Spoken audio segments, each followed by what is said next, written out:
Muy buenas. Vamos allá con el capítulo 30. Bien, pues de primera es un esquema que podríamos dividir este capítulo en dos partes fundamentales. Por un lado, del versículo 1 al 24 sería esa descendencia de Jacob ya con sus esposas, con sus esclavas. En el capítulo anterior habíamos visto esa primera descendencia con Lía y luego el resto de descendencia que va a tener por ahora. Y luego del versículo 25 al 43 sería ya esa decisión que se plantea Jacob de volver a su tierra y cómo va llevándose a cabo ese enriquecimiento, ¿no? Para que luego pueda volver a su tierra. Al comienzo ya vemos muy claramente ese conflicto tan grande que se está creando entre las dos hermanas. Ya así empieza el versículo primero. Raquel veía que no daba hijos a Jacob y tuvo celos de su hermana. Claramente ahí está esa situación, ¿no? De que Lía ya tiene 4 hijos con Jacob y sin embargo Raquel no es capaz de tener descendencia, con lo cual ahí empieza a surgir ya este problema, ¿no? En Raquel. Y ante eso lo que ella hace es, encima, es replicarle a Jacob, echarle la culpa a Jacob de esta situación, cuando lógicamente él no tiene culpa de nada. Y ahí le dice, ¿no? En el versículo 2. Ya Jacob de respuesta le replica, Jacob se enfadó con Raquel y exclamó, ¿acaso estoy yo en el puesto de Dios que te ha privado del fruto de tu vientre? Bien, Jacob lo que manifiesta claramente es que eso es una bendición de Dios. Evidentemente, Lai no puede hacer nada, ni él, ni Raquel, ni nadie, sino simplemente es un don de Dios, esa fecundidad, ese don de los hijos, y de esa manera es lo que es. Aquí, como cosa curiosa, ¿no? Que a mí me hace gracia, me llama la atención, en este versículo 2, cuando dice Jacob se enfadó con Raquel, literalmente en hebreo lo que dice es, a Jacob se le inflamó la nariz. Es una manera que tienen los hebreos de manifestar eso, no es enfado, que es realmente lo mismo que en castellano, cuando decimos también se le hincharon las narices. Bueno, pues igual, se le inflamó la nariz a Jacob. Y luego ya, a partir de ahí, vemos ya como en el versículo 3 se nos muestra ese planteamiento que tiene Raquel, que es exactamente lo mismo que había llevado a cabo Sara en su momento. Recordamos en el capítulo 16 del Génesis, versículos 1 a 2, se nos mostraba también cómo Sara tomará, y lo habíamos visto, ya con todas las consecuencias que eso tendrá, toma a su esclava Agar para que le dé un hijo a Abraham. En este caso, ella toma a su esclava Bilha, para que a través de ella, exactamente igual, ¿no? Ella pueda tener legítimamente, pueda darle legítimamente un hijo a Jacob, porque según esas tradiciones, si, como aparece aquí claramente, ¿no? Si luego ella recibía ese bebé en sus rodillas, ya legalmente no era solo hijo del padre biológico, sino que también legalmente era hijo de esa madre, porque era la dueña de esa esclava que era la que había dado a luz. Con lo cual, bueno, pues ahí no vamos a entrar en detalles, ya lo vimos muy claramente y profundizamos bastante. En el caso de Sara es la misma situación. Ella recurre a esa misma tradición y luego iremos viendo cómo también, luego Lía, al mismo tiempo, también recurrirá a su otra esclava Zilpa para que también le dé hijos. Bien, toda esta situación tan rocambolesca que se lleva a cabo, que lo que hace es acrecentar más todavía ese conflicto familiar, esos celos, esas tensiones entre esas dos hermanas y lógicamente también lo que repercute en el caso de Jacob, porque al final pues todos son hijos suyos. Bien, aquí ya os comentaría un poco eso que también muchos me habéis planteado, ¿no? La situación esta de las mandrágoras. Bien, nos aparece en el, bueno, ya por ir adelantando, ¿no? Para no enrollarme mucho, lo demás ya lo vais viendo, los dos hijos que tendrá directamente Jacob a través de la esclava de Raquel, de Bilhah. Bien, y luego toda esa situación. Y luego ya en el versículo 14 es cuando ya surge este tema de las mandrágoras, perdón. En los días de la siega del trigo, Rubén salió al campo.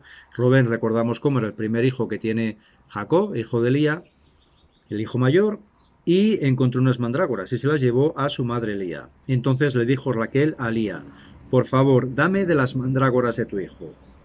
Y Lía le contesta, ¿no te basta con haberte llevado a mi marido para que te lleves también las mandrágoras de mi hijo? Bien, ahí se ve claramente esa situación de tensión que hay entre las dos. Luego además le responde Raquel, está bien, que duerma contigo esta noche a cambio de las mandrágoras de tu hijo. Bien, la cuestión, incluso luego, pues se ve claramente, ¿no? El versículo 16, al llegar Jacob del campo por la tarde, Elías salió a su encuentro y le dijo, vente conmigo, pues he pagado por ti con las mandrágoras de mi hijo. Y Jacob se unió a ella aquella noche. Bien, y ahí es cuando Elías ya tendrá a su quinto hijo. Vemos una situación terrible, ¿no? De esas estratagemas, digamos que ellas recurren a todo lo habido y por haber para conseguir especialmente Raquel descendencia y especialmente Lía el conseguir el amor de su esposo, porque bueno, por lo menos Raquel tenía el amor de su esposo, pero Lía tenía hijos, ya tenía esos 4 hijos, ahora tendrá más, pero no conseguía tener ese amor de su esposo, no era lo que echaba en falta. Bien, pues aquí en concreto también recurren a esta situación de las mandrágoras. Las mandrágoras de por sí bueno, es una planta que desde siempre no ha sido objeto en todas las culturas, es una planta propia del ámbito mediterráneo, concretamente esta mandrágora de la que hablamos, y desde siempre fue objeto de múltiples leyendas, supersticiones, etcétera, etcétera. Toda la planta de por sí contiene alcaloides y alcaloides muy tóxicos. Toda la planta es muy tóxica y de esa manera es peligrosa, es una planta peligrosa. Y también ahí viene toda esta tradición, ¿no?, en relación a esta planta. En origen siempre se le habían atribuido ciertas propiedades de suscitar el amor, es decir, como afrodisíaca, y luego también de propiciar la fecundidad. Es ahí a lo que, digamos, lo que se plantea, ¿no?, en este pasaje. Evidentemente no es esto la voluntad de Dios, ni es esto, digamos, el fin divino de esa planta, sino que aquí lo que se nos muestra claramente es cómo ellas recurren a todo tipo, en este caso también de supuestas propiedades mágicas, lo que se comentaba en sus culturas, para intentar, por un lado, las dos cosas. Una de ellas, conseguir fertilidad, y la otra, conseguir ese suscitar el amor en su esposo, ¿no? Tanto Lía como Raquel, cada una de ellas, bueno, pues tenían interés en esa mandrágora por sus intereses personales. En hebreo, además, el nombre mandrágora sería dudaim, que es la misma raíz que la palabra que se utiliza para amado, que es dod, dudaim, dod, y también para amor y caricias, que en hebreo se dice dodim. De esa manera también es esa vinculación a nivel cultural entre esa planta y esto que hablamos, ¿no? Esas supuestas propiedades que tenía. Pero las propiedades científicas que tiene de por sí, como decimos, es eso, son propiedades muy tóxicas, pero también propiedades en pequeñas proporciones narcóticas y anestésicas. Por eso ya desde los romanos es una planta que se utilizaba para cuando se llevan a cabo pues intervenciones quirúrgicas para anestesiar a los pacientes. Como cosas curiosas os voy a leer ahora algunos relatos que nos manifiestan también toda esa cantidad pues de leyendas y supersticiones que surgen a partir de esta planta de la mandrágora. La mandrágora de por sí, o sea, es una planta pequeña, supone que tiene unos 30 centímetros, lo que es la parte exterior, pero luego tiene unas raíces, es rizomatosa, tiene unas raíces grandes interiores que además muchas veces tienen forma como de cuerpecillo humano. Ahora os iré poniendo algunas imágenes para que lo veáis, con lo cual también digamos que daba más juego, ¿no?, a esas propiedades peculiares. Bien, así de esa manera, en la época romana hay un relato que dice: el hombre debe guardarse de extraerla, la mandrágora, él mismo, pues su vida peligraría. Por eso hay que atar un perro negro a la parte superior de la planta y azuzarlo hasta que la planta surja de la tierra y se yerga. En ese preciso instante, la planta de figura humana proferirá un horrísono grito y el perro caerá muerto al instante. Vaya, se me apaga el ordenador. Para sobrevivir, el buscador de la mandrágora deberá tomar la precaución de taparse bien los oídos con cera. Bien, esta es una tradición ya de la época de los romanos, es decir, como vemos aquí, digamos que se vinculaba, por un lado, pues ese peligro, esa peligrosidad de esta planta, que ellos lo planteaban incluso como que esa planta podía gritar y ese grito era mortal, y en este caso mataba al perro y mataría a la persona que estuviera azuzando al perro si no tenía los oídos tapados. Pero luego también, lógicamente, esa necesidad o ese deseo de conseguir esa planta, esas raíces, por esas otras supuestas propiedades que tendría. Incluso en la obra de Romeo y Julieta de Shakespeare, en el acto cuarto, la escena tercera, aquí también digamos que se reproduce ya en esta época muy posterior, es el equivalente al siglo de oro español, el siglo XVI, y se le produce también esas tradiciones que se seguían manteniendo en Inglaterra a través ya desde la Edad Media y desde la época de los romanos. Y así aparece en Romeo y Julieta de Shakespeare. Dice: ¡Ay, ay! ¿Cómo es posible que al despertarme de improviso no enloquezca ante tan espeluznantes horrores y emanaciones tan pestilentes? Y entre unos chillidos semejantes a los de la mandrágora, al ser arrancada de la tierra, que hacen perder el juicio a los mortales que los escuchan. Bien, pues nos hacemos una idea, ¿no? Aquí aparece claramente pues todo este referente mágico, misterioso de esta planta, que aquí también nos aparece en la palabra de Dios. E incluso en la palabra de Dios también aparece la mandrágora en otro pasaje dentro del Cantar de los Cantares. Es en el capítulo 7, versículo 14. Se nos dice, las mandrágoras exhalan su fragancia. Aquí lo que vemos es que directamente sería como un planteamiento totalmente diferente. ¿Por qué? Porque aquí se sigue vinculando esa mandrágora con esas propiedades que digamos que decíamos, ¿no? De suscitar amor, de fecundidad, que bueno, que en el Cantar de los Cantares, lógicamente en ese contexto viene muy a cuento. Bien, pues todo esto lo que nos manifiesta en la palabra de Dios no es que la mandrágora tuviera esas propiedades, sino que lo que nos manifiesta es que en esa cultura y en ese ámbito se le atribuyen esas propiedades. Y concretamente en este pasaje que vemos con la situación, esta movida entre Lía y Raquel, lo que vemos claramente es que ellas van a aprovechar todos los medios posibles, habidos y por haber, aunque sea a nivel mágicos o supuestamente mágicos, para tratar de conseguir esos fines. En vez de recurrir a Dios, más directamente a Dios, el aprovechar todos los medios. Bien, pues seguimos avanzando, versículo 25. Bueno, por destacaros, luego ya vais viendo aquí el desarrollo, luego van teniendo más hijos y demás. Y en el versículo 25 sí me gustaría destacar cuando ya por fin Raquel ya da a luz a José, al hijo de Jacob. En este caso, bueno, antes es cuando da luz a José, ¿vale? José, de por sí, perdón, es el versículo 22. Y aquí entonces es bonito porque aquí se nos muestra, el versículo 22, concretamente, dice, Yahvé se acuerda y escucha a Raquel. Es decir, es bonito porque es esos antropomorfismos que veíamos tan habitualmente en el Génesis, a lo largo del Génesis, de que de repente parece que Yahvé se haya olvidado, pero evidentemente está muy pendiente, pero es el momento clave en el cual realmente Raquel es ese momento clave en el cual ella tiene que tener ese hijo, ¿no? Que va a ser José, con todo el desarrollo que va a tener luego la vida de José. Bien, pues como siempre, la providencia de Dios es la providencia de Dios y las cosas ocurren cuando tienen que ocurrir. No cuando nosotros queremos y deseamos, sino cuando tiene que ser. Y de esa manera será como se vaya a manifestar y se vaya a desarrollar luego toda esa situación con José. ¿Por qué? Porque en ese momento José era el hijo menor. Luego llegará Benjamín, pero bastante más adelante. Bien, en este momento es José y es el único hijo de Raquel. Y es el hijo amado de Jacob por encima de los demás porque es el hijo de su esposa amada, de Raquel. Bien, pues en este caso el nombre de José, no voy a entrar tampoco en los nombres de todos los demás para no enrollarme demasiado, pero con el de José sí. José sería en hebreo Joseph. Y Joseph aquí además nos aparece claramente dentro de esos, como decimos, siempre son un poco ambiguos, ¿no? El sentido de esos nombres, pero aquí lo que se atribuye en la palabra de Dios son dos significados en ese nombre. Por un lado, viniendo de o vinculándose con asap, que es quitar, y otro con yasap, que sería añadir. Y así aparece, ¿no? Versículo 23 dice Raquel, Dios ha quitado mi afrenta. Ahí aparecería también esa vinculación de José con ese quitar la afrenta, esa afrenta que ella tenía por su esterilidad. Y al mismo tiempo, en el siguiente versículo 24, dice, también en relación a ese nombre, que el Señor me añada otro hijo, por esa vinculación con añadir. Y de esa manera luego será cuando le añadirá otro hijo, pero bastante más adelante, que será Benjamín, como decimos. Y ya versículo 25, lo que comentaba también antes, es ya donde comienza esa segunda parte, que es esa paga de Jacob. Aquí tenemos esa situación de las ovejas y de las cabras.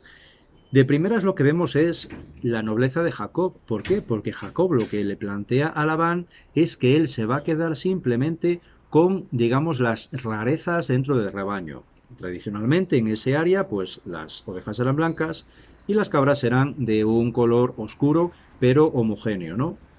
Bien, pues entonces Jacob lo que le dice es, yo me voy a quedar simplemente con las ovejas negras, es decir, las digamos, la excepción, habrá poquitas, me quedo con esas y me quedo con las cabras que salgan con pintas, oscuras pero con pintas, rayadas, listadas, es decir, también la excepción en las cabras. Es decir, la actitud de Jacob es muy noble ante Labán, de quedarse con las rarezas, con lo, digamos, con lo que va a ser la gran minoría dentro del rebaño. Pero aquí el error está en Labán. ¿Qué hace Labán? Pues Labán en su astucia, y como él, evidentemente, no quiere, digamos, perjudicarse ni perjudicar al resto de sus hijos, pero luego además le interesa que Jacob siga con él porque lo ve como una bendición en su casa, lo que hace entonces él es, antes de que él se haga cargo del rebaño, él se encarga de buscar todas las ovejas negras y todas las cabras listadas, rayadas, etcétera, etcétera, y se las lleva a sus hijos que están a 3 días de camino con sus rebaños, digamos, totalmente al margen del rebaño del que se va a encargar Jacob. Bien, entonces, el engaño es de Labán. ¿Qué hace Jacob entonces? Pues Jacob utiliza digamos, igualmente, estamos en estas tradiciones de estos pueblos, una, bueno, pues costumbre que tenía, ¿no? Que es esto que nos explica, ¿no? De colocar esas varas descortezadas en líneas, blancas y negras, para luego que pues, los pelajes de los animales salgan también así, si lo están viendo cuando se aparean. Bien, entonces, hace eso, hace una cría selectiva, porque además luego también lo que hace es, digamos, seleccionar a las más fuertes de las que van saliendo para colocarlas y que les salgan también, pues los pelajes de esa manera. Es decir, lo que hace es, digamos, más bien defenderse, también con astucia, pero defenderse ante ese engaño de Labán. ¿Por qué? Porque él tiene que cumplir la voluntad de Dios, él tiene que volver a su tierra. Bien, no entro tampoco en justificar a Jacob, pero evidentemente en un principio la actitud de Jacob era muy, muy noble en relación a Labán. Se lleva a cabo y de esa manera, bueno, pues lo que se manifiesta es que por gracia de Dios, porque, bueno, esto en principio, no sé, realmente lo curioso también es que luego los padres de la iglesia también comentaron este pasaje, ¿no? Y es muy curioso, me parece muy curioso, porque dentro de los comentarios que hicieron diferentes padres de la iglesia, concretamente San Jerónimo, el gran San Jerónimo, y os lo comento por eso, porque me llamó mucho la atención, él comentaba en relación a esto, decía que esta tradición, decía, los hispanos también se servían de medios semejantes para conseguir caballos de diversos pelajes. Es decir, que aquí, en la península ibérica, en aquellos tiempos, en la época de San Jerónimo, estamos pues en el siglo IV, ¿no? Pues digamos que aquí en España, en la antigua Hispania, pues también se llevaba a cabo más o menos una costumbre similar, pero en relación a los caballos. Con lo cual, bueno, cosa curiosa, se ve que era una cosa bastante extendida, por lo menos en el ámbito mediterráneo. La cuestión es que luego, por gracia de Dios, y porque él hace una cría selectiva a nivel bastante científico dentro de estas peculiaridades, porque pues selecciona las más fuertes para llevar a cabo esto, las más débiles no. Bien, la cuestión es que va consiguiendo, y se va enriqueciendo a partir de ese rebaño, ¿no? Os comento luego también por enumerar los hijos de Jacob en relación a las esposas y a las esclavas, ¿vale? Entonces, para hacer un poquito de síntesis, teníamos que de Lía, en primer lugar, había tenido a Rubén, a Simeón, a Leví y a Judá. Luego Raquel le dará a su esclava Bilhá y tendrá a Dan y a Neftalí. Luego tendrá, porque Lía le dará a su esclava Zilpa, en esa puya entre las dos hermanas, y de Zilpa tendrá a Gad y a Aser. Y luego tendrá de Lía a Isaacar y a Zabulón y a una hija, a Dina. Uno se podría pensar que, bueno, y luego ya, por no, a ver si luego se me olvida, y luego de Raquel finalmente tendrá a José. Luego más adelante veremos cómo también tendrá a Benjamín de Raquel, pero más adelante. Bien, en relación a Dina, solo aparece esta hija. Estamos con lo de siempre de las genealogías. Podríamos plantearnos que solo tiene una hija, que son todos hijos. No sería tanto así. A Dina la menciona aquí. Y además es curioso porque de cada hijo va mencionando cosas, menciona por qué es ese nombre y a lo mejor algún otro detalle, ¿no? De Dina simplemente la nombra, nada más. Y la nombra porque luego, más adelante iremos viendo la trascendencia que tiene esta hija, ¿vale? Con lo cual aquí la menciona como en general en las genealogías en la Biblia, ¿no? Cuando digamos que se menciona, se nombra a los hijos, porque luego ellos serán los que lleven a cabo a través de ellos, pues se vayan desarrollando los diferentes pueblos, etcétera, etcétera. Pero en relación a las hijas se destacan solo si hay alguna razón por la cual destacarlas. En este caso será lo que luego más adelante veremos. Pero lo que sí queda claro es que no será la única hija de Jacob. Tendrá más hijas, pero que no se nombran. ¿Por qué? Porque más adelante sí se cita de esa manera, ¿no? Por ejemplo, dentro del Génesis, en el capítulo 37, versículo 35, se nos dice, en el momento en el cual se supone que José había muerto y entonces van a avisarle de que le había despedazado una fiera y demás. Entonces dice, en ese versículo 35 del capítulo 37, todos sus hijos e hijas acudieron a consolarle, es decir, hijas, hay más hijas. Y igualmente en el capítulo 46, versículo 7, se nos dice, sus hijos y nietos, sus hijas y nietas, a toda su descendencia se la llevó consigo a Egipto. Es cuando ya se desarrolla todo lo de José, perdona a sus hermanos y se van todos para allá. Bien, pues aquí se nos dice que van con él todos sus hijos y nietos, sus hijas y nietas. Así que más hijas tuvo, pero se nombra solo a Dina, ¿vale? Bien, en principio sería eso lo que os quiero comentar, ¿de acuerdo? Así que lo dejamos aquí y ya llevamos avanzando y seguiremos ya con los siguientes capítulos. Venga, que tengáis todos un muy buen día.